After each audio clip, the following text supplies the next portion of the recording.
নমস্কার দিদি। তো নমস্কার। হ্যাঁ, তো আপনি কে হয়?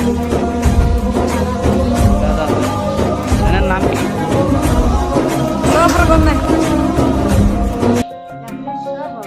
আচ্ছা, তো ইনি সরকারের তরফ থেকে কিছু পাচ্ছেন? আচ্ছা, তো এতে তো সংসার চলে না নাকি? আর কাজ বাজ সেরকম করতে পারে কি? তো সরকারের কাছে কি কি চাইতে চান? আচ্ছা,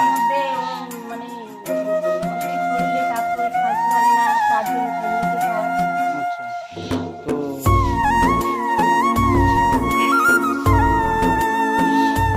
সমস্যা তো অনেক কিছুই। তাহলে সরকারের কাছে কি করলে আরো ভালো প্রতিবন্ধীদের জন্য করা উচিত?